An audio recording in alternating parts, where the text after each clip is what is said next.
I'm not one for covering the smaller elections across the country, like Senate races and congressional races, like we're seeing in the midterms. I kind of focus on the bulk of the midterms for a lot of the stories I do because the nitty-gritty of the, bouts between politicians is just not something I'm an expert in.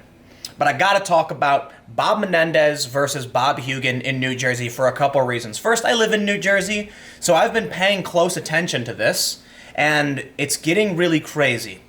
Because New Jersey is a Democrat stronghold. They have not sent a Republican to the Senate in, I believe, 46 years. Okay, I could be wrong. Maybe, we'll round up. We'll say about 50 years. New Jersey has never sent a Republican to Congress. But now, because of Menendez's troubles, some polls actually have Hugin and Menendez within the margin of error of each other. That means a Republican in New Jersey might actually win. The GOP might actually flip New Jersey half red. To me, that's crazy because when you look at all of the polling maps, they say New Jersey's a safe Democrat, state. But over the past few months, with Bob Hugin dumping a ton of money, something like $26 million into this race, and Bob Menendez just being bogged down by these scandals, it looks like Hugin might actually win. So first we got a story from Fox News. Menendez in trouble. New Jersey Senate race moved to toss-up by Cook Political Report. New Jersey Democratic Senator Bob Menendez, once comfortable lead over Republican Bob Hugin, has narrowed in recent polls amid withering attacks over his ethics challenges and personal controversies, and now one rating outfit has shifted the Senate race into a toss-up column. Guys, this is nuts. This is New Jersey. It's blue. But Bob Menendez was accused of engaging in adult acts with underage women of the night. I've learned something interesting that YouTube actually scans what you say and then will demonetize you based on the words you use. So let's just use innuendo to explain exactly what Menendez has been accused of doing. He was accused of flying to the Dominican Republic and meeting underage women for adult activities, if you know what I'm saying. He was accused of this. He was never indicted. It was never proven. His lawyers actually argued, though, I believe this is true, his lawyers argued it wouldn't be a federal crime even if he did do it. However, he was indicted on fraud charges, and the other guy who was involved in it was some doctor or something in Florida, was also implicated in this, was indicted on numerous felony charges and convicted on something unrelated. So apparently, Senate Ethics Committee or something said that Menendez, broke the law. He didn't go to jail. He got a mistrial. They didn't re-indict. This is hanging over his head, though, because whether, I firmly believe someone should be innocent until proven guilty, but there's a couple things that I want to point out. For Menendez, he gave this speech about believing women, and it's like, listen, if you're going to be an advocate that people aren't deserving of due process, well then why would I hold you to a standard, that you don't want? I'll hold you to a standard you think would be appropriate. And in this regard, was he convicted of a crime? No, he wasn't. Should he be a senator? I mean, I can understand why he's actually going down in polls and why Bob Hugin might actually win. The contest isn't about anything else but Democratic U.S. Senator Bob Menendez and his ethics problem, Cook Political Report's Jennifer Duffy wrote, noting wealthy pharmaceutical exec Hugin has outspent the incumbent by nearly 3-1, with much of that going toward brutal TV ads. The imbalance and potential risk for Menendez has led a major Senate Democratic super PAC to jump in with its own multi-million-dollar ad buys. Now here's the thing. Menendez is not a saint. I mean, if you're going to go by the indictment and the trial, he wasn't convicted of anything. But Bob Hugin, he was a pharmaceutical exec who was accused of, for one, jacking up the price of a cancer treatment, but also, it is my understanding his company was sued by the government or something to that effect and had to pay a fine for misleading the people who were taking the drug about its side effects. Look, if you want to approach subjectively, we're seeing attack ads on both sides, and breaking through what is true and what isn't is rather challenging, for sure. I'm somebody who lives in the state, has to figure out how to vote. You can tell it's pretty crazy. But the reason why I want to bring this up and why I think it's so important is just that, look, New Jersey is a stronghold, and if Democrats lose this, that's a huge, huge hit to the Democrats. Because, look, they're talking about the Democrats losing in the Senate. They were talking all about this blue wave and then kind of backtracked. They're talking about the Democrats taking the majority of the House of in Congress, in the House. But New Jersey was never going to be one of the states that would possibly flip. Earlier this year, Menendez was like double digits ahead of Hugin, and now many polls have him within the margin of error. So I want to point something else. They had a debate recently, and according to Insider NJ, I don't know what this site is necessarily, but I did a Google search for the debate. In the debate, 56, according to an online poll, it's not scientific, but 57% of people said Bob Hugin won the debate. So that's bad for Bob Menendez, because what this says to me is that people who are actively participating in the discussion online are leaning towards Hugin. Polls say otherwise. The Real Clear Politics aggregate shows that Bob Menendez is, on average, between all of the different polls, at 50.3 with Hugin at 43.3. So Menendez has a 7-point lead. Let's go back to the Fox story, and we'll look at some of the reasons why they think that Menendez might actually lose.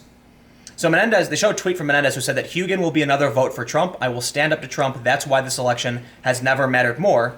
Senator Menendez. In a deep blue state, Menendez's campaign has fought back by trying to tie Hugin to President Trump's policies, calling him another vote for Trump. Boosted by incoming Democratic PAC money, the senator also has vehemently defended himself against the latest Hugin attacks. The highest profile of those was a stunning ad that revived allegations. The senator, I don't want to read it because YouTube's going to demonetize me, had relations with young women who were under the age during his trip to the Dominican Republic. At a press conference earlier this month, New Jersey senator called the ad despicable and desperate. These are lies, Menendez said. I know it, you know it, and Bob Hugin damn sure knows it as well. Menendez has long denied the allegations as a smear since they first surfaced on a news site in 2012. It stoops so low with its bogus lies that it might as well have been directed by Donald Trump himself, the Democratic senator said. The explosive television ad cited papers filed in federal court by prosecutors in 2015 acknowledging the FBI probed the prostitution allegations, I just said it, I'm going to get in trouble, as part of its corruption case against Menendez. It's right here in this shocking FBI affidavit, the ad's narrator said. President Obama's Justice Department had evidence that for several years Menendez had been traveling to the Dominican Republic to engage in adult activities with people who sell said activities, some of whom were minors. And look, again, we're talking about innocent until proven guilty, but it's this that is putting Menendez in a weakened position because, as we saw with the Kavanaugh hearing, most people don't actually care. I should say most, but a lot of people don't care about due process. A lot of people don't care about the truth. I believe, it's my understanding that there is FBI statements made to the FBI that Menendez did this, but he was never indicted. He was never proven guilty. So there you go. I mean, look, I'm not going to hold Menendez. I'm not going to assume he's guilty, and I'm not going to hold that against him. But using the argument that people on the left said is that this is a job interview and it's not a criminal proceeding. True. At the same time, on principle, I still won't hold that against him. And look, if you think that should be held against him when it wasn't proven, then I'd like you to reconsider the Kavanaugh case, or better yet, comment below and let me know why you think this is different. However, the key difference for me is that Bob Menendez is of the side saying believe women. Okay? He is of the side that is pushing back on due process. I'm not going to give Menendez special consideration when he's the one advocating for a certain standard. I'm going to hold people to the standards they wish to be held by, so long as it's stricter than like a base principle standard. If that's what Menendez wants, that's what he gets. They say prosecutors declined to bring charges related to the prostitution claims, though they did pursue a bribery case against him. A mistrial was declared last year after the jury failed to reach a verdict in that case. So here's this is where it gets interesting. New Jersey hasn't elected a Republican to the Senate in 46 years. So I was right in the beginning. They say the developments in New Jersey mark another potential setback for Democrats trying to reclaim the Senate majority, coming as North Dakota Democratic Senator Heidi Heitkamp seems to lose traction in the race against Republican Kevin Cramer, and other races reflect further challenges for the party. A status quo election is still possible, but it's equally likely that Republicans will pick up a seat or two. So now I'm going to play. Look, I am the moderate independent voter, and I don't know who to pick. And I have a lot of people telling me, don't vote Republican, don't vote Democrat. Here's what I'm seeing. The guy who was accused of flying to the Dominican Republic to engage in adult activities with women of the night who are not of age, who was also indicted on fraud charges, he was not convicted of any of it, And then the other guy, who is a millionaire pharmaceutical exec who has been accused of misleading patients about the side effects of cancer drugs and jacking up the prices. It's almost like there's no good choice. So let's jump over real quick to the issues. Bob Hugin has this big page of issues, and I gotta be honest, a lot of it reads absolutely like from the Republican playbook, but we do see that he's pro-LGBTQ, liberty, freedom, and equality. And I don't think it's listed on his site, but according to Wikipedia, I'm pretty sure he's pro-choice. So a lot of people have told me that this guy is like a Clinton-era Democrat, like he's a moderate liberal, but he's running as a Republican because he's up against, an incumbent Democrat. And so we can see he stands with Israel, energy independence, reform, protecting the homeland, national defense, tax relief, education. He's got a lot here. He says he's a conservationalist, he's an environmentalist, maybe not an environmentalist, but he talks about wanting to protect the Jersey Shore and all these things. And look, I gotta admit, like, whenever you read up the platform for a politician, it seems pretty nice. But now let's look at Bob Menendez. He's got education as a priority, the environment and climate change, good American jobs, healthcare, and then progressive policies in standing up to Trump. One of the things that Menendez has really pursued here is that Bob Hugin is just another vote for Trump, whereas Bob Hugin has said, look, he'll agree with Trump when he does good things, he'll push back when he does bad things. And this, look, I'm not here to advocate for one side or the other. I'm here to point out that Menendez is under fire for these allegations, for the indictment, of which, again, he was not convicted or found guilty. But this is going to weigh people down. Their opinion on him is shifting. And the long story short, the Democrats were talking about this blue wave. You know what people are saying now? I'm seeing on Facebook people saying the blue wave was never going to be this big surge of Democrats coming to vote. It was going to be the Democrats maintaining their position. That's not what the blue wave was. It was a wave of voters coming and making a change. Apparently that's not going to happen.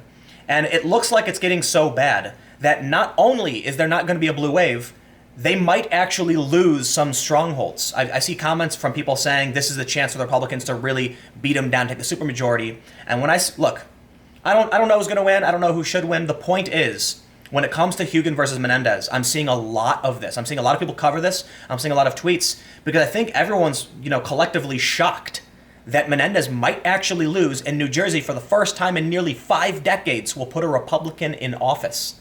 That seems crazy. Anyway, stick around. I've got some more videos coming up in just a few minutes. Not so much political. The next video I'm going to talk about is The Simpsons canning Apu because of controversy. Stick around.